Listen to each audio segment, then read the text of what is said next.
Okay yes sir. अच्छा very good. तो हमने यार वो क्या कहानी पढ़ ली थी कि स्पेक्ट्रम क्या होता है, हाइड्रोजन स्पेक्ट्रम क्या होता है ना, एमिशन स्पेक्ट्रम क्या होता है, एब्जॉर्प्शन स्पेक्ट्रम क्या होता है। ऑलराइट बच्चों, समझ आ रही बात। तो ये स्पेक्ट्रम्स पढ़ लिए थे हमने, लाइमन सीरीज, बामर सीरीज। बहुत सिंपल सी चीज है कि इलेक्ट्रॉन्स पहले लाइट पड़ती है तो एब्जॉर्ब करके ऊपर चले जाते हैं, एक्साइट हो जाते हैं, औकात से बाहर चले जाते हैं और फिर वो with in fraction of seconds, with in fraction of seconds वो अपनी औकात पे वापस आते हैं, डी एक्साइट होते हैं and in the process they emit radiations. वापस आते हैं वो एनर्जी रिलीज करते हैं, रेडिएशंस रिलीज करते हैं ना। ऊपर जाएंगे तो रेडिएशंस एब्जॉर्ब करके जाएंगे, नीचे आएंगे तो रेडिएशंस रिलीज करके आएंगे। ये कहानी चलती रहती है बच्चों एटम के अंदर। ठीक है, समझ आ रही कहानी। तो जब वापस आते हैं तो रिलीज करते हैं, वो लाइमन सीरीज बनाते हैं, बामर सीरीज बनाते हैं। लाइमन सीरीज क्या होती है, जब इलेक्ट्रॉन्स कहाँ पे कूदते हैं, वन पे, ग्राउंड स्टेट पे कूदते हैं, कहीं से भी कूद रहे हो ऊपर से, वो सब आपने पढ़ लिया था। फिर हम आ गए थे नंबर ऑफ स्पेक्ट्रल लाइंस पे। एक बार मैं फिर से रिपीट कर देता हूँ, नंबर ऑफ स्पेक्ट्रल लाइंस। तो ये मैंने आपको क्लियर कर दिया था कि यार एक एटम नहीं होता, एक सैंपल होता है तो उसमें बहुत सारे एटम्स होते हैं, अनगिनत, है ना, करोड़ों वन मोल पार्टिकल्स हैं। तो सब अपने अपने स्टाइल से कूद रहे हैं, कोई डायरेक्टली कूद रहा है, कोई रुक रुक के आ रहा है, हर लेवल पे रुक के आ रहा है, कोई दो लेवल कूद के फिर कूद रहा है, ऐसे सबका अपना अपना स्टाइल है कूदने का, है ना। तो हमें जो सारी सारी पॉसिबिलिटीज कवर हो जाती हैं, ये हमें मान के चलना है कि all possibilities get covered up. ठीक है। तो total number of spectral lines निकालने के लिए, जैसे मान लिया आना है फॉर एग्जांपल 6 से 1 पे आना है,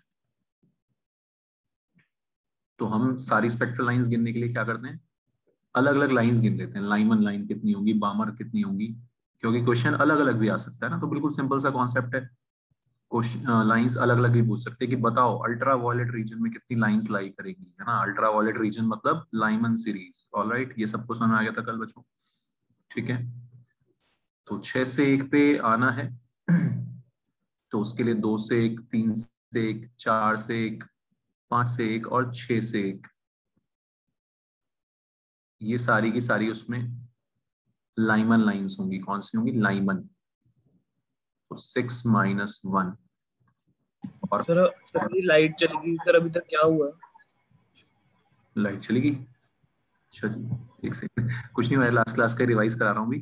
ठीक है। तो ऐसे एक पे कूद रहे नंबर ऑफ स्पेक्ट्रल लाइन, है ना। मैं वही, अभी तक मैंने कुछ नहीं पढ़ा है, बस कहानी सुनाई थी वो, है ना, स्पेक्ट्रम क्या होता है, और ये जो हम पढ़ चुके उसी को हम रिकैप कर रहे थे।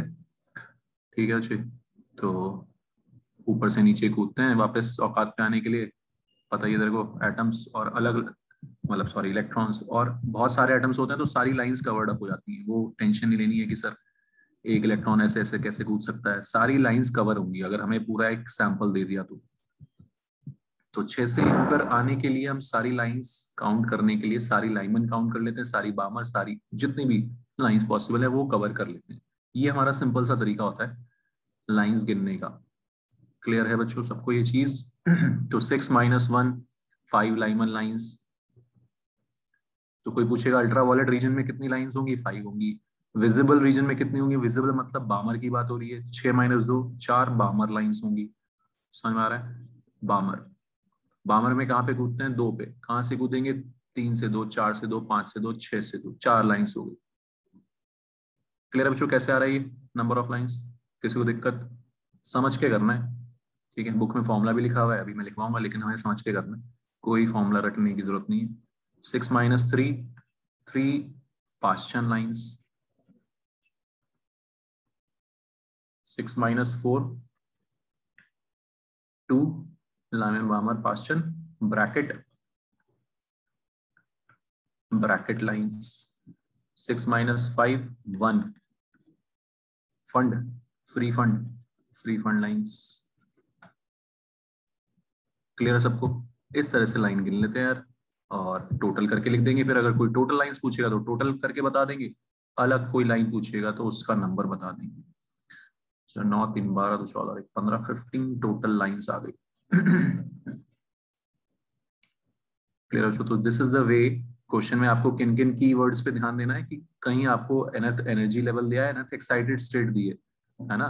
फिफ्थ एक्साइटेड स्टेट का मतलब है 6th लेवल, और फिफ्थ एनर्जी लेवल का मतलब है 5। तो फिफ्थ एनर्जी लेवल है तो 5 से 1 पे आना है, फिफ्थ एक्साइटेड स्टेट है तो 6 से 1 पे आना है। वो सब आपको बहुत ध्यान से पढ़ना है क्वेश्चन। पहला काम बस इतने वहीं पे ध्यान देना है, और कुछ तो ये नंबर निकालने में तो कोई बड़ी बात है ही नहीं। और फिर वो देखना है इन लाइंस का नाम याद करना है। नाम, हाँ नाम याद करना पड़ेगा बेटा। लाइनमैन तो ये तो तेरे को करना ही पड़ेगा ना। लाइनमैन वाली कौन सी होती है जो 1 पे कूदते हैं ना, वरना तू फॉर्मूला कैसे लगाएगा? वो जो हमने कल फॉर्मूला पढ़ा था 1/λ/r² 1/1² ना। ये बेसिक चीज तो करो यार, ठीक है। वरना हम ये फॉर्मूला कैसे चिपकाएंगे यार कि मिनिमम मैक्सिमम वेवलेंथ। तो पूरी तरह से समझने के लिए हमें करना पड़ेगा ना कि लाइनमैन कौन सी होती है जिसपे 1 पे कूदते हैं, जिसमें, ठीक है बच्चे, 1 पे कूदते हैं, 1 हमारी मंजिल है, तो 1/n1² 1/1² हो गया। तो ये जब मैं याद करूंगा तभी तो मैं बताऊंगा कि मिनिमम वेवलेंथ कौन सी लाइन में है ना। मिनिमम और मैक्सिमम निकालना सीखा हमने, ठीक।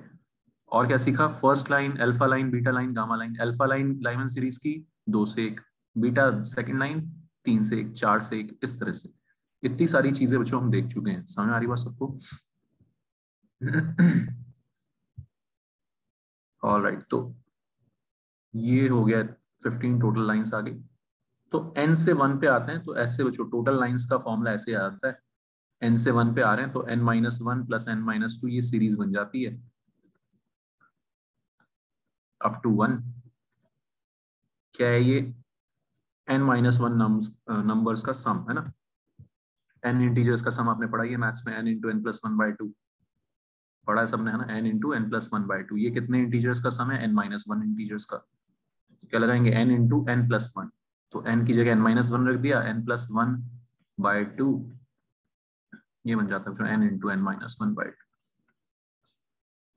बताओ कोई दिक्कत किसी को? ठीक है, ये फॉर्मूला आता है n से 1 पे आने के लिए आते वक्त इतनी लाइंस बनती है।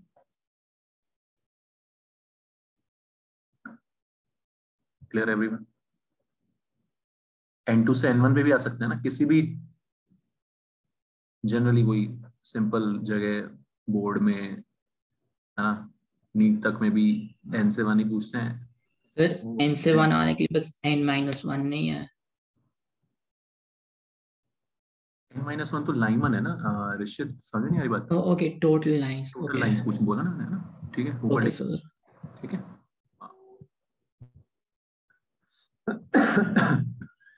ठीक है बच्चों, तो n से 1 पे आ रहे हैं ये सब ऐसे पूछ लेंगे ना। कई जगह ज्यादा स्टाइल मारने के चक्कर में n2 से n1 पूछ लेंगे। 5 से 3 पे आने में कितनी लाइंस लगेंगी, तो भी कोई बड़ी बात नहीं है। n2 से n1 देखना है तो n2 minus n1, n2 minus n1 से 1 तक ऐड करना है, ठीक है ना। लेकिन कंफ्यूज मत होना बच्चों, ये ज्यादा कंफ्यूजिंग तो नहीं लग रहा आपको? n2 माइनस n1 से अगर देखना यू है, फर्स्ट डेरिवेशन फिर से समझा सकते हो? ये वाला n से 1 वाला निवेशित। Yes sir. अच्छा तू समझ इसको ध्यान से, मैंने ऊपर एक एग्जांपल भी लिया। ये समझ आ रहा है तेरे को? 6 से 1 पे आने में क्या करते हैं? 6 से 1 में 6 माइनस, यस सर। वही बच्चे हमने n के लिए लगा दिया, ठीक है। तो तेरे को ऐड करना है ना, n-1 से लेके 1 तक ऐड करना है तुम्हें। बता। ओके ठीक है। और वो हो गया n इंटीजर्स का सम, फर्स्ट n इंटीजर्स का सम, या फिर फर्स्ट n-1 इंटीजर्स का सम वाला फॉर्मूला लगा दिया। n इंटू एन प्लस 1/2 होता है n इंटीजर्स का सम मैथ्स में, है ना। तो n-1 के लिए लगा दिया हमने, ठीक है ऋषित, आगे सर। Okay sir. हाँ। तो जो इसमें n एरो 1 मतलब n लेट n भी 1 होएगा क्या मतलब? या फिर n to 1 है? n कुछ भी हो सकता है। n से 1 पे आ रहे हैं, n से 1 पे ट्रांजिशन फ्रॉम n टू 1, ठीक है। n कोई भी लेवल हो सकता है, 5 6 7 कुछ भी, ठीक है, उसके लिए, ठीक है। क्लियर है भाई? Yes sir. बताओ और कोई डाउट किसी का? n2 से n1 कोई भी, 5 से 3, 6 से 3 आ रहे हैं, 7 से 3 आ रहे हैं, 7 से 4 आ रहे हैं, कोई ऐसे ट्रांजिशन होगा तो इतनी लाइंस आ जाएंगी। क्लियर है बच्चों?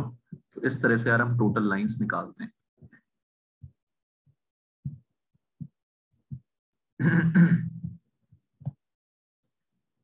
करो, एक दो क्वेश्चन ये करो, पहले 9th क्वेश्चन करो, क्वेश्चन नंबर 9। सर एक बार प्रीवियस स्लाइड पे जाना। Yes 9th।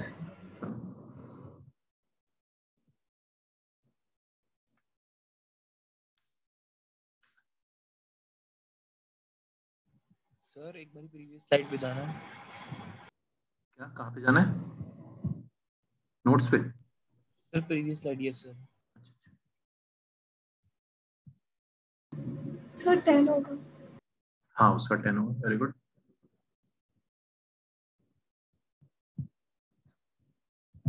Yes right pressure. तो आसान है बच्चों ये, है ना, नंबर ऑफ लाइंस निकालना तो आसान है, ठीक है। और कल हमने क्या पढ़ा था, वो नंबर ऑफ क्या,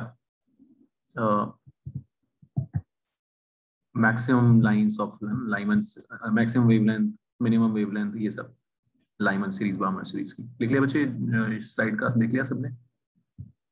आ जाए क्वेश्चंस पे, ठीक है। तो इसका 5 से 1 पे आना है, फॉर्मूला चिपकाओ कैसे भी करो, n इंटू एन माइनस 1/2, है ना। तो 5 इंटू 4/2 10 आंसर आ गया सीधे फॉर्मूला चिपका के। All right.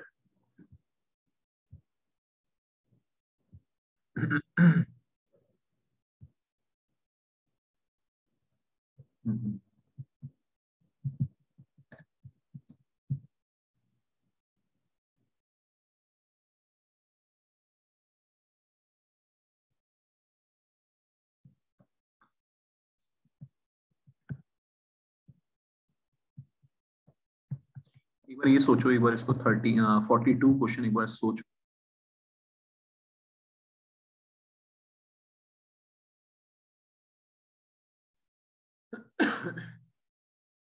Forty two.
Forty two question हमने।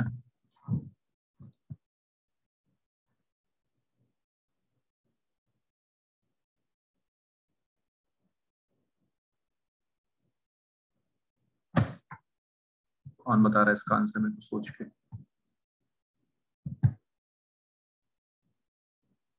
सर मेरा आंसर सही था।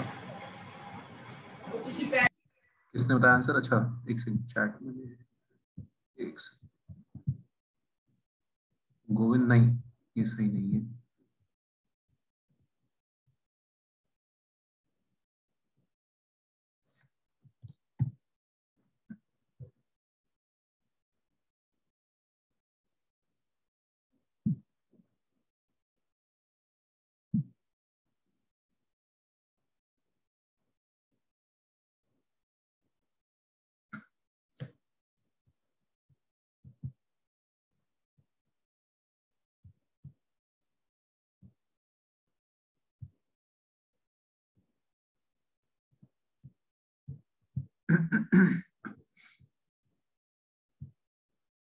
अयान लेट ज्वाइन किया क्या? यस सर, वो कुछ नेट में एरर था।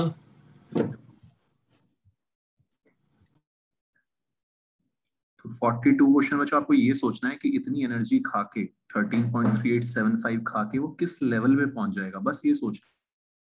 ठीक है, this is the hint of the question.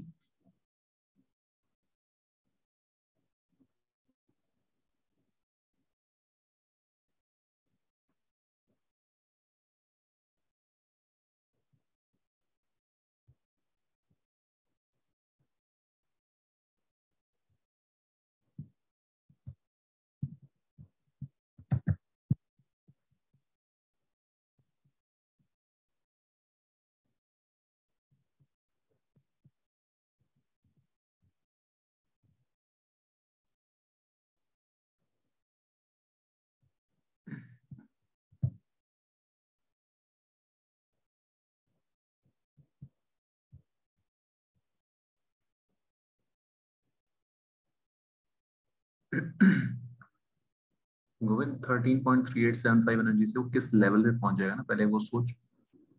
Line से ज्यादा आएंगे यार।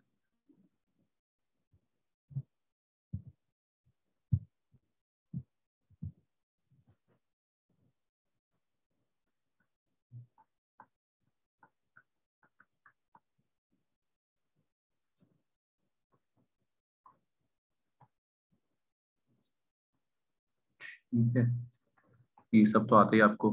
अब अच्छे से लेवल्स की एनर्जी।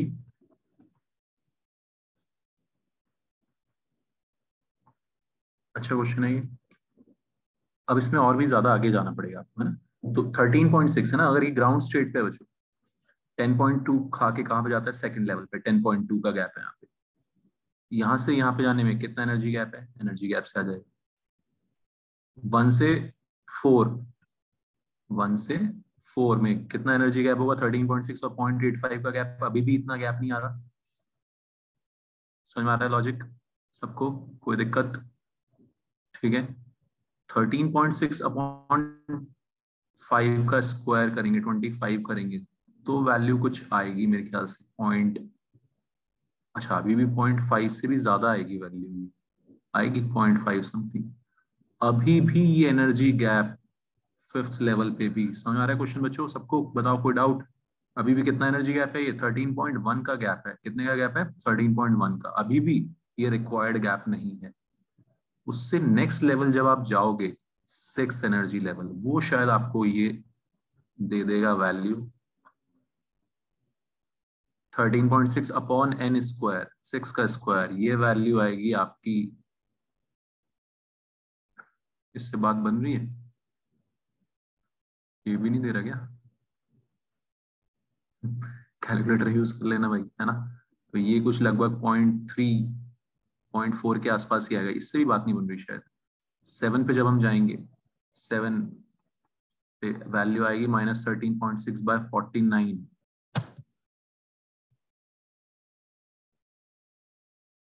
हाँ जी, डाउट बताओ किसी को? समझ आ रहा है मैं क्या कर रहा हूँ, कैलकुलेशंस कैसे कर रहे हैं बच्चों? क्लियर है रिशद? ये ट्रायल एंड एरर से ही होएगा।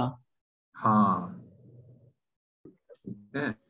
सर हम टोटल एनर्जी वाला फॉर्मूला लगा के एन स्क्वायर वैसे नहीं निकाल सकते? अच्छा, एक ही बात है ना, उसमें तू कैलकुलेशंस करेगी, है ना। उसमें तो तू यही करेगी ना कि 13.6 माइनस तो करना ही पड़ेगा ना तेरे को। ऐसे यही करेगी ना, यही करेगी ना तू मेरे को। यस। हाँ ठीक है, हाँ ऐसे कर ले। लेकिन वो कैलकुलेशन तो कैसे भी करनी पड़ेगी, है ना। ठीक है, कैसे भी कर लो कैलकुलेशन। ठीक है, ऐसे कर लेते हैं यार, आप बोल रहे हो तो ऐसे कर लेते हैं, इसमें क्या है।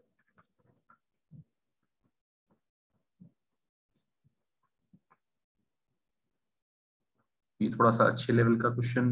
बस इतना सा हमने देखना है कि ये कितनी वैल्यू आ रही है।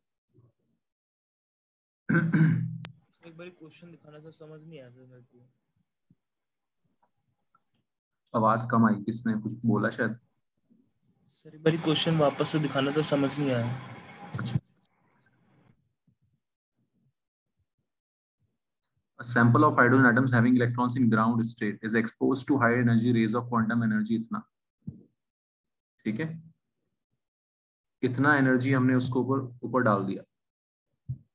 ठीक है, तो व्हेन इलेक्ट्रॉन, तो वो एक्साइट हो जाएगा, तो एक्साइट होकर किस लेवल पे चला जाएगा, बस ये देखना है। फिर उस लेवल से नीचे आते वक्त कितनी लाइंस बनेंगी, उस लेवल से नीचे आते वक्त कितनी लाइंस बनेंगी, ठीक है, वो तो इजिली आ जाएगा। तो किस लेवल पे जाएगा ये देखना है आपको।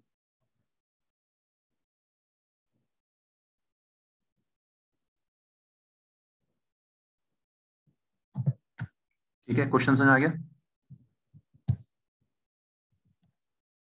तो 13.3875 खा के वो किस लेवल पे चला गया ये आपको निकालना है। This is our aim to calculate. Clear बच्चों, बता दो कोई दिक्कत परेशानी। सर हाँ जी, सर ये 1 - 1/n² क्या है? एक की एनर्जी ग्राउंड स्टेट पे कितनी एनर्जी है, 13.6, ठीक है।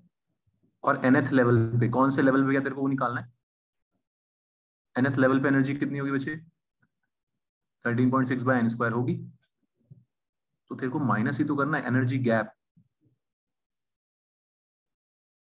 बता, समझ आया। अच्छा ओके। ठीक है, और ये तो डायरेक्टली ऐसे भी देख सकते हैं लेवल्स बना के कि यार इतना है ना, 10.2 लेगा तो यहाँ जाएगा 10, ठीक है। तो अगर मैं आपको क्वेश्चन इस तरह से भी देख सकता हूँ कि भाई एनर्जी इतनी गेन की उसने, मैं बोल रहा हूँ कि 10.2 इलेक्ट्रॉन वोल्ट उसने एनर्जी गेन की, तो वो किस लेवल पे पहुंच गया, 2 पे। कितनी लाइंस देगा, एक ही देगा, 2 से 1 पे आने में। समझ में आ रहा है, ठीक है। अगर मैंने उसको 12.1 इलेक्ट्रॉन वोल्ट एनर्जी दी तो किस लेवल पे पहुंच जाएगा, वो सेकंड पे पहुंच जाएगा, सॉरी थर्ड पे पहुंच जाएगा। थर्ड से नीचे आते वक्त कितनी लाइंस देगा, 3 से 1 वाला फॉर्मूला लगा देंगे। अब समझ आ गया जो क्वेश्चन ही, ठीक है। तो इस टाइप से भी क्वेश्चन बन सकता है, कैलकुलेशंस आप कर लोगे, बट इस टाइप के क्वेश्चन भी बन सकते हैं। और देखते हैं।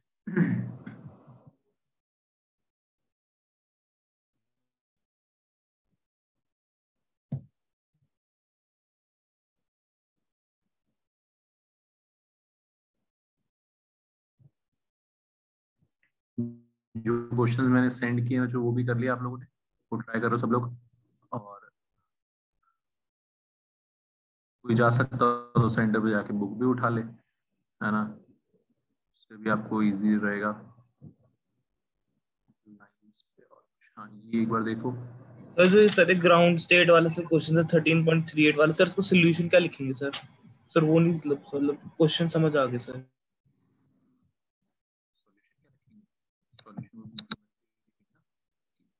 Energy gap, energy gap delta E कितना है, 13.3875। अब बता, आप सुना है क्या लिखेंगे, बता गोविंद। यस सर, समझ आ गया सर। ठीक है, एनर्जी गैप 13.6 से 13.6/n², वो एन निकालना है तूने कि कहाँ पे गया।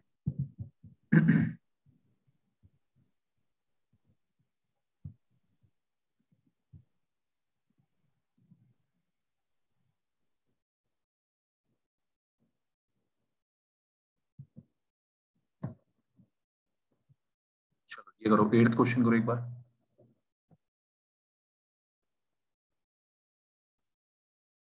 एट्थ,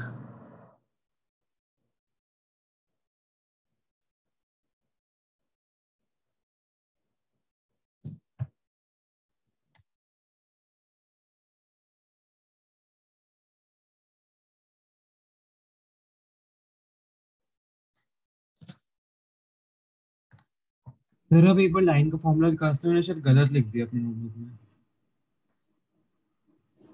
फॉर्मूला गलत लिख दिया, n इंटू n 1/2, n वो इंटू लाइन का formula sir. n into n - 1/2।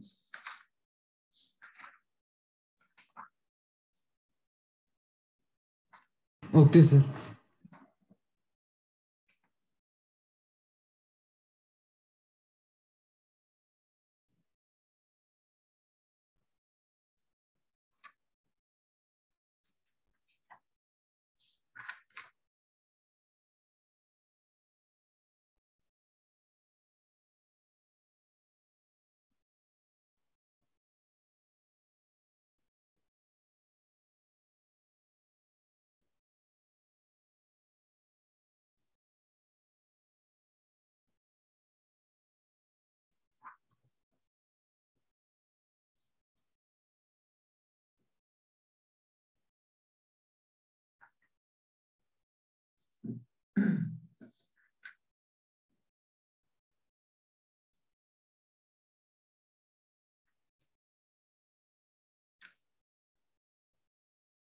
Sir Humphrey series कौन सा ऑर्बिट तक जाता है?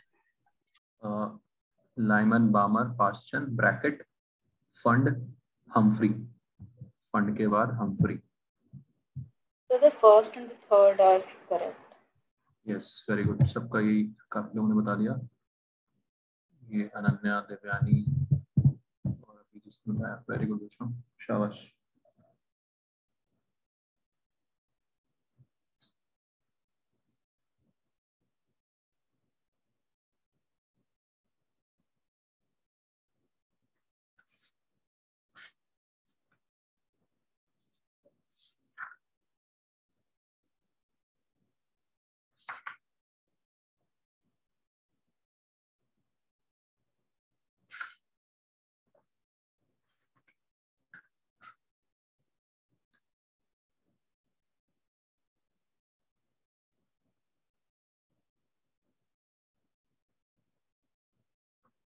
ठीक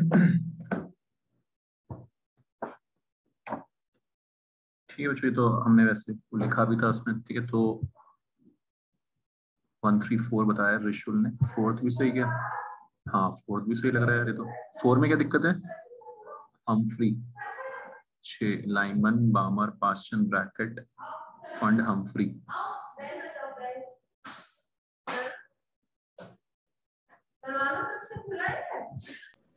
सर हम्फ्री में तो 0 होगा, लास्ट फंड था। 4 गलत नहीं है? हाँ हम्फ्री में तो 0 होगा रिशुल। Okay sir. ठीक है रिशुल, हम्फ्री में तो 0 होगा, हम्फ्री तो 6th पे आ गया ना। Okay sir. हाँ ठीक है, वेरी गुड देवानी। Lyman Balmer Paschen Brackett Pfund Humphry, हाँ 6th लेवल है, तो ठीक है।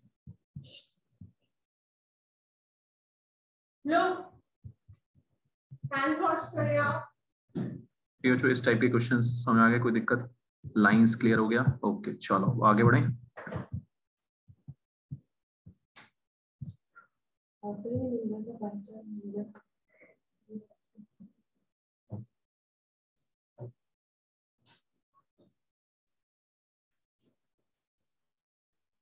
सो ये हो गया जो हमारा स्पेक्ट्रम, ठीक है। तो हमारे बोहर थ्योरी ने सबसे मेन एडवांटेज यही था उसने हाइड्रोजन स्पेक्ट्रम को, स्पेक्ट्रम क्यों हो रहा है, किस वजह से हो रहा है, उसको सही से एक्सप्लेन कर दिया।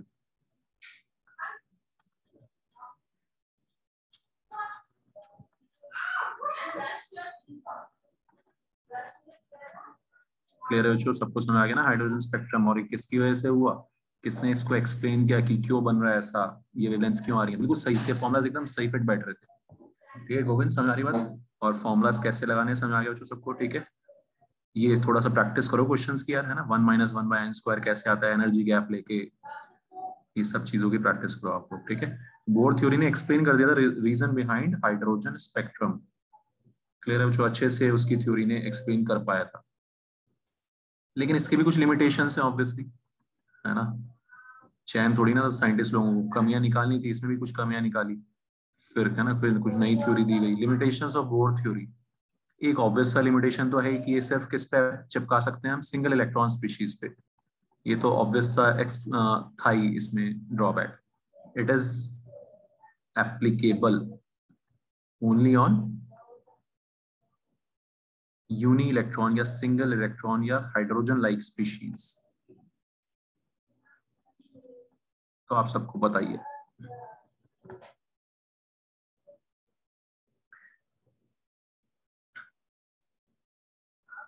एक बहुत इंपॉर्टेंट बच्चों, इसको थोड़ा सा मतलब ध्यान रखना, it could not explain Zeeman effect and Stark effect.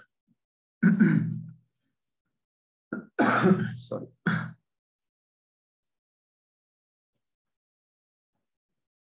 Zeeman और Stark effect को एक्सप्लेन नहीं कर पा रहा था ये भी। Zeeman effect होता है ये बच्चों, जो लाइंस बनी हैं ये और फर्दर स्प्लिट हो जाएंगी और ज्यादा लाइंस आ जाएंगी।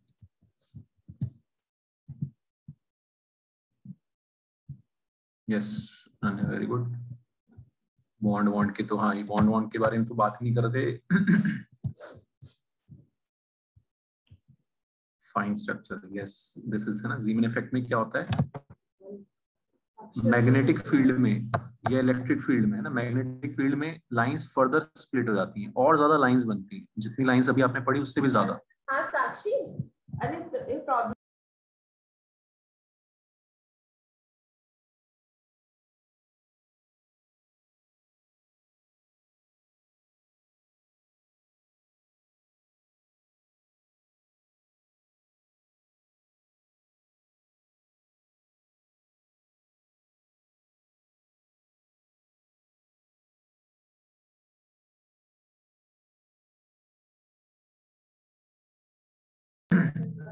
ठीक है, तो जीमन इफेक्ट का मतलब होता है splitting of lines, splitting of spectral lines in magnetic field, है ना। इसका मतलब ये होता है, आप पढ़ोगे अभी अगली जो है ना, आपको सबसे इंपॉर्टेंट जो थ्योरी पढ़नी है अपने सब शेल्स वगैरह, तो जो एनर्जी लेवल्स में भी सब लेवल्स होते हैं, सब शेल्स होते हैं, है ना। शेल्स में सब शेल्स होते हैं, आपने 9th 10th तक पढ़ा है सिर्फ शेल्स, K11 है ना। अब जो हम लास्ट थ्योरी जब पढ़ेंगे इस चैप्टर की, वो पढ़ेंगे सब शेल्स पढ़ेंगे।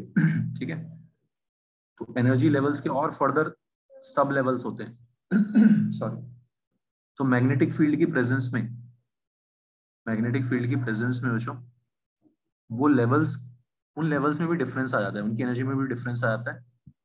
ठीक है, उनकी एनर्जी में भी डिफरेंस आ जाता है और साथ साथ और ज्यादा लाइंस बन जाती हैं, और ज्यादा इलेक्ट्रॉन्स को कूदने का मौका मिल जाता है, और ज्यादा एनर्जी एमिट करने का मौका मिल जाता है। ठीक है, इसको बोलते हैं जीमन इफेक्ट। लाइट्स स्प्लिट हो जाती है। स्टार्क इफेक्ट होता है splitting of spectral lines in presence of electric field. तो इलेक्ट्रिक फील्ड हो चाहे मैग्नेटिक फील्ड हो, दोनों फील्ड्स में फर्दर स्प्लिटिंग हो जाती है, और ज्यादा लेवल्स की स्प्लिटिंग होती है, इस वजह से और ज्यादा लाइंस मिलती हैं। बट ऐसा क्यों हो रहा है, ये बोहर की थ्योरी में कहीं उसका कोई जिक्र नहीं था, क्योंकि उसने सिर्फ शेल्स की बात की थी, सब शेल्स की बात नहीं की थी। बताओ, क्लियर है सब चीज? ठीक,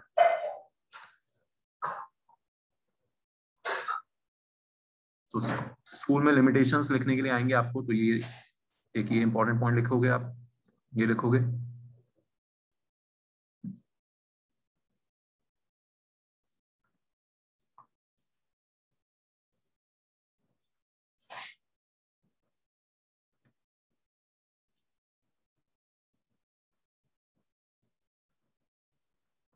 तो अब बच्चों इसके बाद हम यही सब पढ़ने वाले हैं। हाइजेनबर्ग का अनसर्टेनिटी प्रिंसिपल, दो थ्योरीज ने मिलके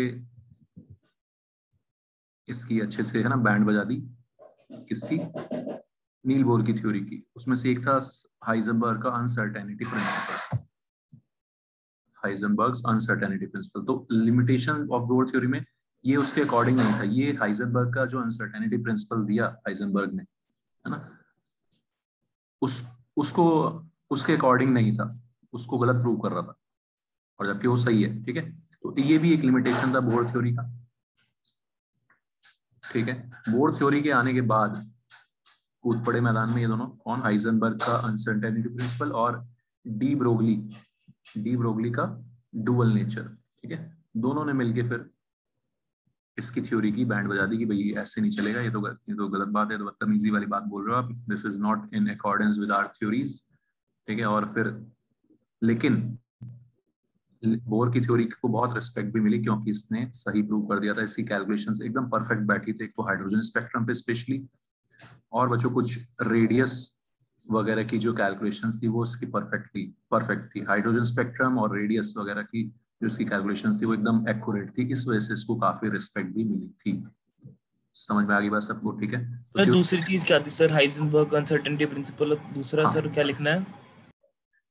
de Broglie concept of dual nature. ये दोनों हम पढ़ने वाले हैं अभी, है ना। नेक्स्ट दोनों चीजें हमने यही पढ़नी है।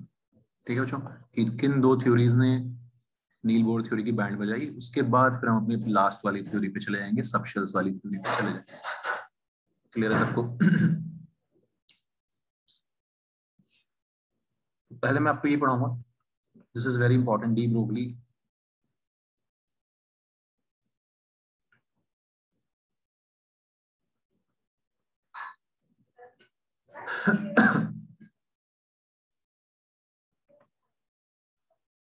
D Broglie's concept of dual nature.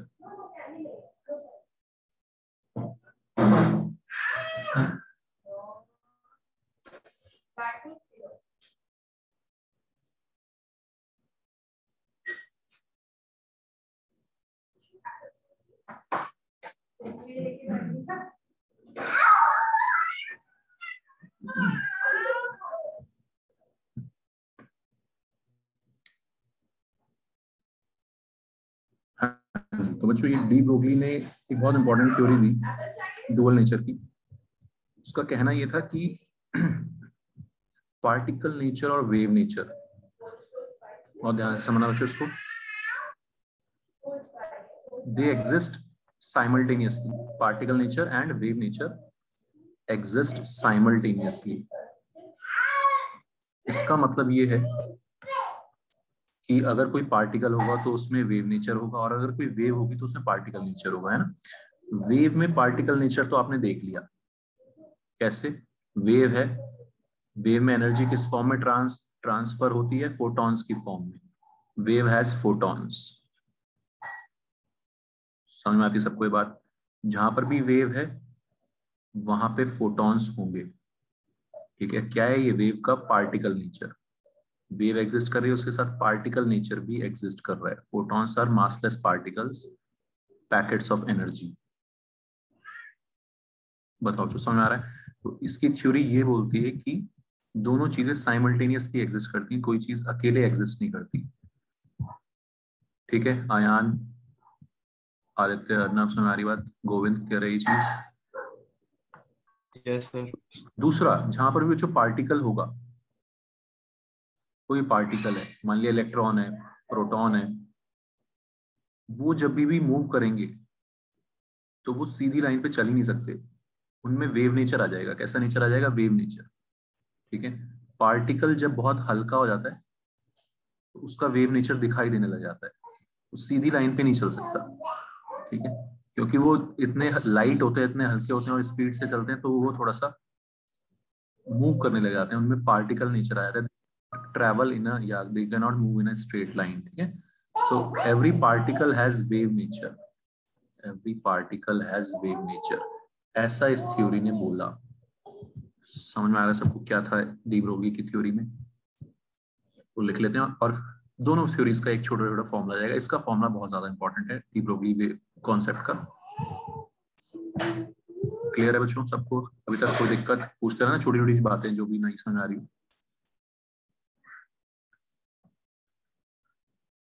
ठीक है Rishit? Yes sir.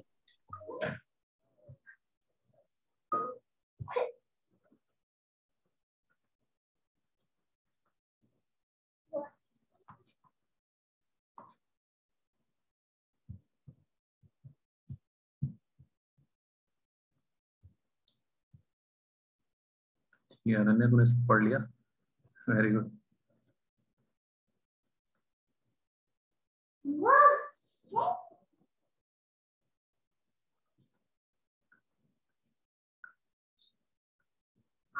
Wave nature,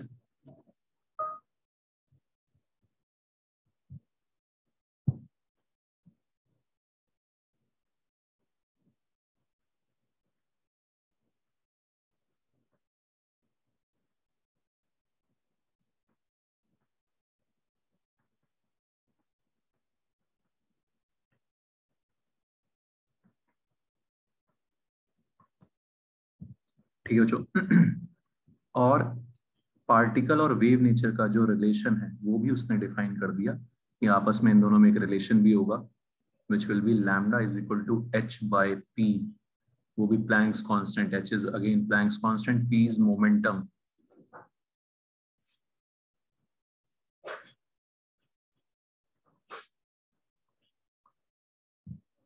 समझ में आ रही है बच्चों? ठीक, तो ये आपको डी ब्रोगली वेवलेंथ देगा, है ना.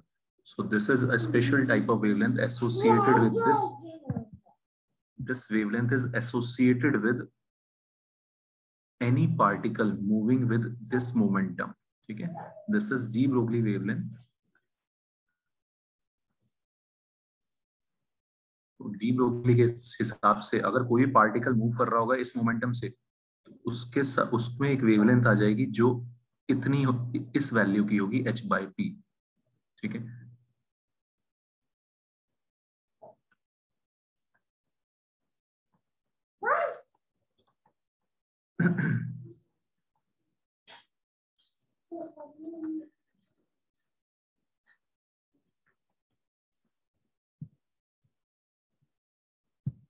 जो इस पे बहुत सारे न्यूमेरिकल्स हमने करने, इसको यूज करना शुरू करेंगे. सबसे पहले तो आपको ये चीज समझ आनी चाहिए कि कुछ भी नहीं करना है हमने. Lambda is equal to h/mv, mass of electron, sorry mass of जो भी पार्टिकल है वो into speed of particle.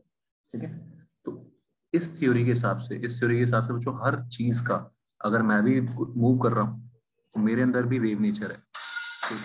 Tennis ball move कर रही है ना, एनसीईआरटी में ऐसे क्वेश्चंस भी है. Find D Broglie wavelength associated with, है ना, find D Broglie wavelength associated with. पहले लिख लेते हैं क्वेश्चन.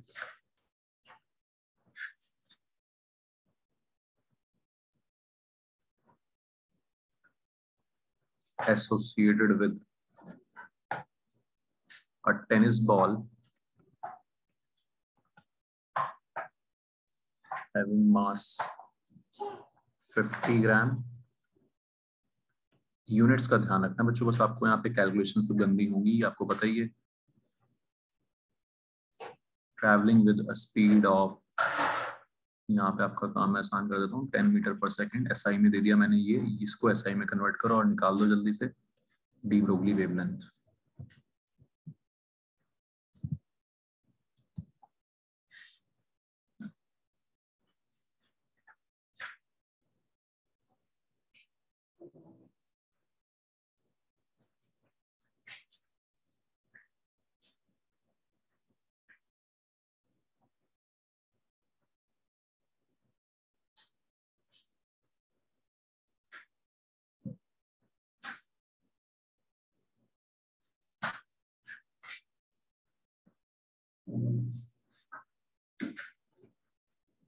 ठीक है, स्कूल में वैसे सिंपल से चुटकुले से, है ना, आसान से क्वेश्चंस आएंगे.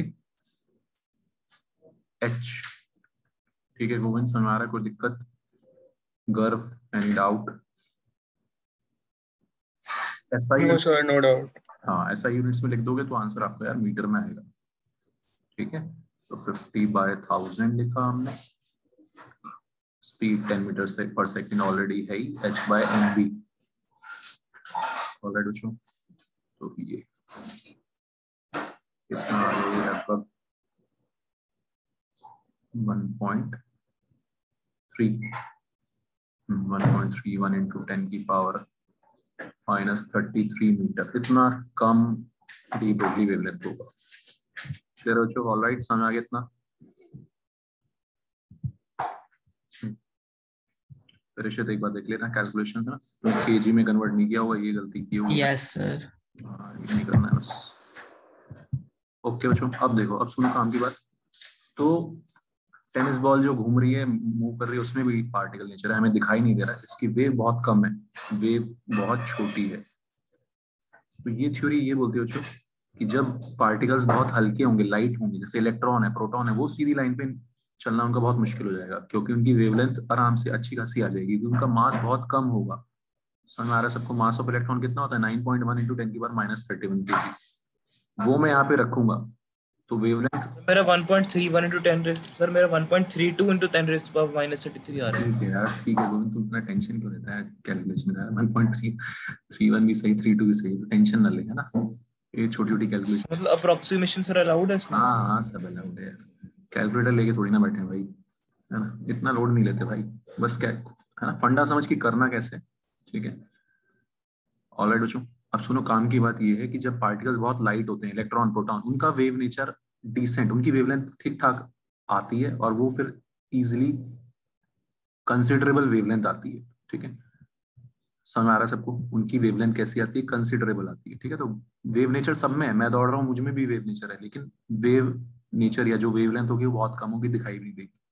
लेकिन जो हल्के पार्टिकल्स होते हैं उनमें इजिली, उनमें कंसिडरेबल वेवलेंथ आ जाएगी। इसको आप एक मजाक की बात से याद रखोगे, है ना, कि जब जब आदमी थोड़ा हाई हो जाता है, हाई तो समझते हो आप, है ना, हाई हो जाता है तो वो सीधी लाइन पे नहीं चल सकता, वो बहकने लगते हैं उसके कदम, और उसमें वेव नेचर आ जाता है ना। ये मजाक की बात से याद रखना है आपको, ठीक है, कि जब पार्टिकल लाइट हो जाता है, हल्का हो जाता है, फिर वो सीधी लाइन पे नहीं चल पाता, उसके अंदर वेव नेचर आ जाता है। समझ में आ रही बात सबको बच्चों, ठीक। तो वेव नेचर सबके पास है, लेकिन हल्के पार्टिकल्स का कंसिडरेबल वेवलेंथ होता है, हैवी पार्टिकल्स का वेवलेंथ कंसिडरेबल नहीं होता। ऑलराइट, तो हम अभी आएंगे वापस से बाद में कि भाई नील बोर थ्योरी की क्यों बजाई इन्होंने इसलिए बजाई कि भाई नील बोर बोल रहा है कि यहाँ पे घूमना है आपको, और ये थ्योरी बोल रही है तो सीधी लाइन में घूम नहीं सकते हो, तो ऐसे डांस करते हुए घूमेगा। समझ आ रहा है? तो इस चीज पे हम दोबारा से आएंगे बाद में।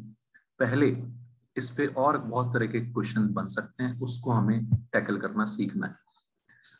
तो पहली चीज तो ये हो गई, जितना मास कम उतना वेवलेंथ ज्यादा। क्लियर है बच्चों, समझ आ गया सबको? एक काइनेटिक एनर्जी दे देंगे आपको, काइनेटिक एनर्जी से मोमेंटम कैसे निकालते हैं, √2 मास काइनेटिक एनर्जी। सॉरी, कैसे किया है, आता है कन्वर्जन, ये आपने पहले भी किया है, 10th में भी किया है। Kinetic energy equal to half mv²। हमें mv चाहिए, मोमेंटम के लिए क्या चाहिए, mv। तो स्पीड कितनी हुई, twice of kinetic energy by m का √, देख लो सब लोग डेरिवेशन, और फिर इसको डायरेक्ट रिजल्ट को आपको याद रखना है। क्लियर है सबको? गोविंद समझ में आ रहा है? Any doubt? ये इंटू m, ठीक है। तो स्पीड आ गई काइनेटिक एनर्जी से, √2 काइनेटिक एनर्जी बाय m, और उससे मोमेंटम आ गया mv। ये बन जाता है बच्चों twice of kinetic energy into m। Ayaan clear है? आरन, अर्नब, सबको? Navya, any doubt? नंदिता, युवराज, कोई डाउट मुझे बता दो, कोई भी छोटी से छोटी बात समझ ना आई हो। तो हमने ये फॉर्मूला चिपकाना है, समझ आ रहा है? Lambda is equal to h upon √2 mass kinetic energy.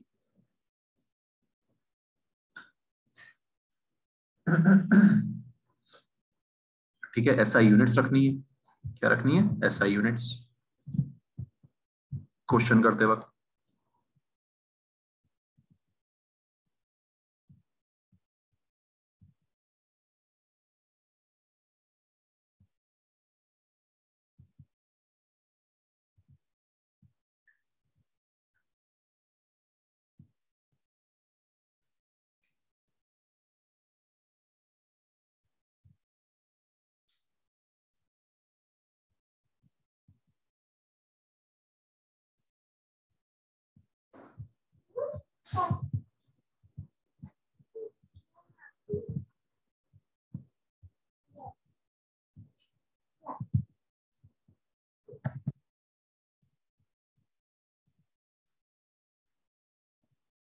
ये करो एक बार बच्चों, 15th क्वेश्चन, 15th और 16th करो, 15th एंड 16th।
तो ये अनन्या और ऋषित का आंसर 15 का। तो ठीक है, जो minimum de Broglie wavelength when all are moving with same velocity lambda is equal to h by mv, है ना, मास के इनवर्सली प्रोपोर्शनल। जिसका मास ज्यादा उसकी वेवलेंथ कम। ठीक है, तो क्या आ जाएगा 15 का आंसर गोविंद? SO2। ठीक है, कोई कैलकुलेशन नहीं करनी गोविंद इसमें, सिर्फ आंसर बताना है ना।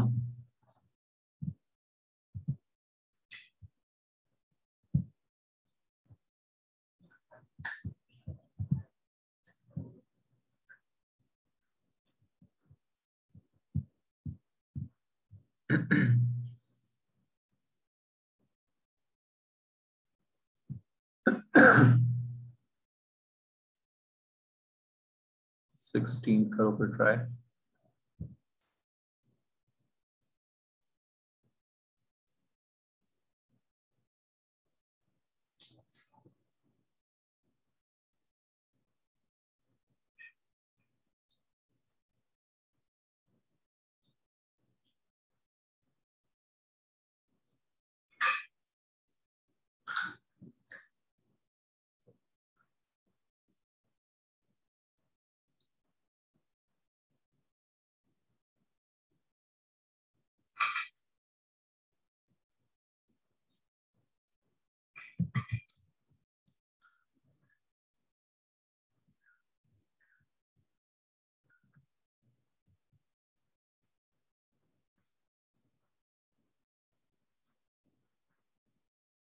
ये ऋषित अनन्या सही लग रहा है आंसर। देखते हैं बाकी भी कैलकुलेशन करके।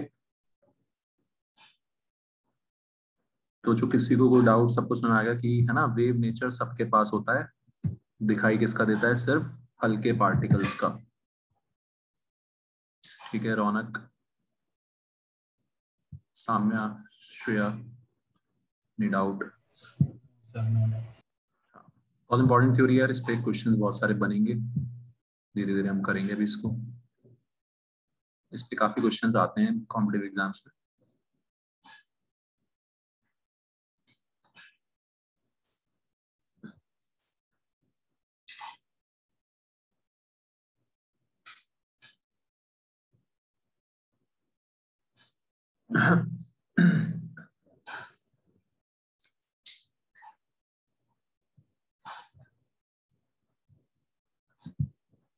यस, शुरू करते हैं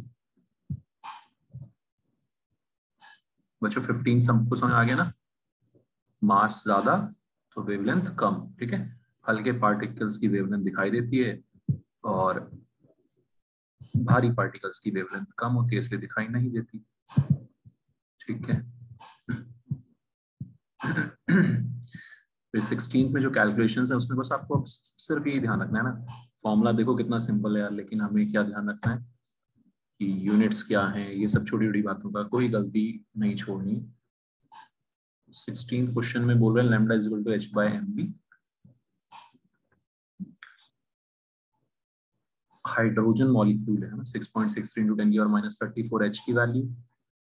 hydrogen molecule H2 molecule, mass कितना होगा? H2 मॉलिक्यूल होगा 2 एटॉमिक मास यूनिट। ये ध्यान देने वाली बात है बच्चों यहाँ पे, एटॉमिक मास यूनिट। बताओ समझ में आ रहा है सबको? ये सब आपको अच्छे से अब समझ में आनी चाहिए, चीजें पढ़ चुके हम फर्स्ट चैप्टर में, है ना। टेस्ट भी है आपका परसों। H2 का मास, एक H2 का मास, है ना, एक H2 मॉलिक्यूल और 1 मोल मॉलिक्यूल्स, आपको अंतर पता है, डिफरेंस पता है, तो 1 H2 में 2U मास। ठीक है ऋषुल, और स्पीड कितनी दे रखी है ऋषुल? कितना है? 5 × 10⁴ सेंटीमीटर पर सेकेंड। ठीक है, उसको मीटर पर सेकेंड में SI में रख देंगे यहाँ पे 500। बताओ कोई डाउट? ये 4 से जाएगा ऑलमोस्ट, है ना, 16 4 जा 64 होता है, रफली 4 से जाएगा। 2 5 जा 10, 10 into ये, अच्छा सॉरी मैंने भी गलती कर दिया, सॉरी, ये ग्राम में रख दिया मैंने, यहाँ पे केजी में रखेंगे ना, किस में रखेंगे? केजी में। ठीक, मैंने भी गलती कर दी, बताओ।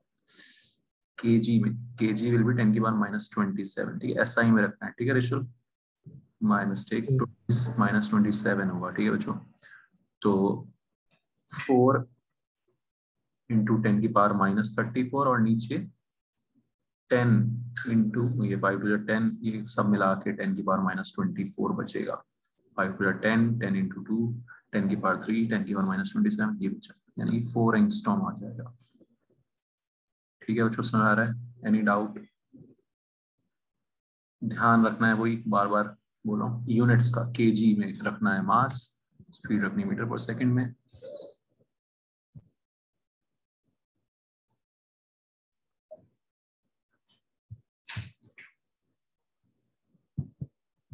सर हमने इसको मीटर से एंगस्ट्रॉम में कन्वर्ट किया। अच्छा 4, हाँ 4 इंटू 10 की पावर, मैं एक और स्टेप ले देता हूँ, है ना, 4 इंटू 10 की पावर -10 मीटर। ठीक है, अब ठीक है, तो ये जो आंसर आएगा वो मीटर में आएगा हमारा, सही बात है, बिल्कुल सही बोल रहे हो, और उसको हम लिख देंगे 4 एंगस्ट्रॉम। अब ठीक है, yes sir. Clear everyone? Nandita, Navya, कोई doubt? Lambda is equal to h/mv, है ना, एनसीईआरटी में भी है इसके क्वेश्चंस बच्चों बहुत सारे, स्कूल में आएंगे, वो टेनिस बॉल का वेवलेंथ निकलवाएंगे, है ना, निकाल देना है आपको। और अब देखो कॉम्पिटिटिव एग्जाम्स में कैसे क्वेश्चन आते हैं, कॉम्पिटिटिव एग्जाम में कैसा क्वेश्चन आएगा, अब देखो बच्चों,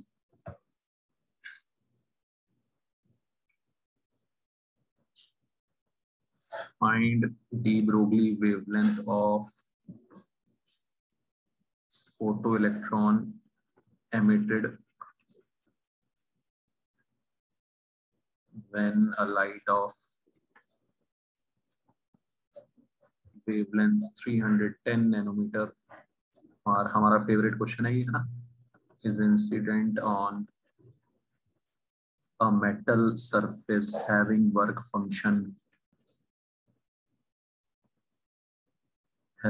function equal to 2 electron volt। करो।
ठीक है, तो इसमें एनर्जी ऑफ 1 फोटोन है ना, ये आप अच्छे से अब 4 इलेक्ट्रॉन वोल्ट बार बार कर चुके हैं हम आपको, ताकि रट जाए चीज। ठीक है, ऑलराइट बच्चों, कोई डाउट? काइनेटिक एनर्जी निकालते हैं फोटो इलेक्ट्रॉन की, E माइनस फाई करके, E माइनस फाई करके, फाई कितना है 2 इलेक्ट्रॉन वोल्ट, सीधे लिख रहा हूं मैं।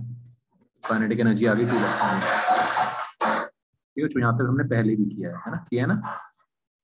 ठीक है गोविंद, एनी डाउट? समझ आती बात? यहाँ तक हमने पहले भी किया है ना? Yes sir. हाँ, तो अब क्या करेंगे हम, अब इसमें यार डी ब्रोगली वेवलेंथ निकालने गया है कॉम्पिटिटिव एग्जाम में, तो हम h/√2 मास काइनेटिक एनर्जी, गंदी सी कैलकुलेशन आएगी क्योंकि मास ऑफ इलेक्ट्रॉन रखना पड़ेगा, काइनेटिक एनर्जी को जूल्स में कन्वर्ट करना पड़ेगा।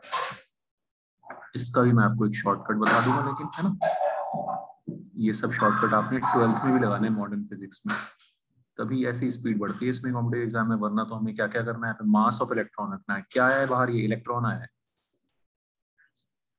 तो 9.1 into 10⁻³ kg mass of electron हो गया। काइनेटिक एनर्जी कितनी आई है, 2 इलेक्ट्रॉन वोल्ट आई है। 2 इलेक्ट्रॉन वोल्ट को आपने जूल्स में कन्वर्ट करना पड़ेगा, SI यूनिट में कन्वर्ट करना पड़ेगा। ये सारी कैलकुलेशन उसको करनी पड़ेगी आपको, अगर हम शॉर्टकट याद नहीं रखते हैं तो। बताओ समझ में आ रहा है सबको? फंडा कुछ भी नहीं है, फंडा वही है, फॉर्मूला वही है, सेम फॉर्मूला है, सेम फॉर्मूला चिपकाना है। मास ऑफ इलेक्ट्रॉन रखना है, कैलकुलेशन इतनी गंदी है। काइनेटिक एनर्जी 2 इलेक्ट्रॉन वोल्ट में आ रही है। स्टॉपिंग पोटेंशियल निकालना बहुत आसान था काइनेटिक एनर्जी से, सीधे 2 वोल्ट हो जाता, लेकिन ये डी ब्रोगली वेवलेंथ निकालने के लिए ये सब करना पड़ेगा।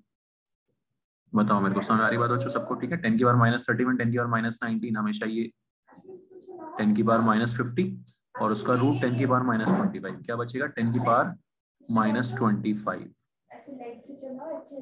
-25 ऊपर जाएगा, समझ में आ रही बात? 10⁻9 बचेगा, नैनोमीटर में आएगा। और उसके अलावा ये सारी चीजें आएंगी, 4 9.1 इंटू 1.6। ठीक है बच्चों, समझ में आ रही बात? ठीक है, तो आ तो जाएगा, थोड़ी सी बस मेहनत लगेगी। क्लियर है सबको कैसे करते हैं इसका ये क्वेश्चन? और शॉर्टकट जो याद रखना है इलेक्ट्रॉन्स के लिए,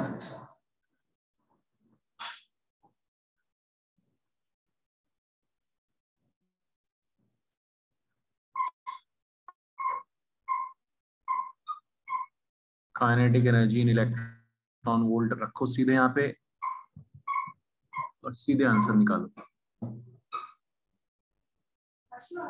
ठीक है, ये इसका शॉर्टकट है, सारी वैल्यूज रख के सब कैलकुलेशन होने के बाद। बताओ मेरे को, समझ आ रही चीज सबको? ठीक, दोनों तरह से डी ब्रोगली वेवलेंथ है। हाँ, और क्या है ना, फॉर्मूला किसका लगाया, वेवलेंथ का फॉर्मूला लगाया है ना, √h/mv यार, या फिर अंडर है ना h/√2 मास काइनेटिक एनर्जी। बच्चे हमने वही तो फॉर्मूला लगाया डी ब्रोगली वेवलेंथ का, है ना? यही फॉर्मूला लगाना है आपको बस डी ब्रोगली वेवलेंथ निकालने के लिए यार। बताओ समझ आ रही बात? कोई डाउट? किसी को कोई भी डाउट हो बता दो। ये आ गया इसका शॉर्टकट, शॉर्टकट से निकाल सकते हैं। ठीक है ऋषित, कैलकुलेशन और पूरी कैलकुलेशन कर सकते हैं। ठीक है बच्चों, कोई बात नहीं, ये सब हम सर जो शॉर्टकट है सर कैसे डिराइव हुआ? अरे डिराइव क्या, वैल्यूज रख दी सारी ऊपर। डिराइव क्या है, ये वैल्यू जो डेटा है यार वो उठा के रख दिया सारा यार, मास ऑफ इलेक्ट्रॉन रख दिया तेरे सामने, डेरिवेशन और क्या है ना? ठीक है गोविंद, मास ऑफ इलेक्ट्रॉन की वैल्यू रख दी, ये जूल्स का जो फैक्टर है, कन्वर्जन फैक्टर, वो रख दिया, वो सब निकाल के यार, ये कोई डेरिवेशन थोड़ी ना, ये सब चीजें कॉम्पिटिटिव एग्जाम्स में कैलकुलेशन फास्ट करने के लिए लोगों ने बनाई है। ठीक है गोविंद, मतलब मैं सर मतलब ये क्वेश्चन का सीधा हम 12.25/√x करते थे तब आ जाएगा आंसर। हाँ है ना, लेकिन स्कूल में क्या चालाकी मचानी है, पहले एक्सप्रेशन लिखना है पूरा गंदा, है ना, और फिर सीधे आंसर लिख देना है। समझ आ रही बात? इतनी चालाकी तेरे को खुद से मचानी है स्कूल में, ठीक है, वरना मैम बोलेंगी कहाँ से आ गया। ठीक है, बता मेरे को, समझ आई तेरे को मेरी बात? ठीक है चलो। Yes, sir. हाँ तो बच्चों इस पे हम क्वेश्चन करेंगे, कोई नहीं, मंडे को करेंगे। अभी आप टेस्ट करो, टेस्ट दो, ठीक है? ओके, क्लियर एवरीवन, चलो बाय। Thank you, sir.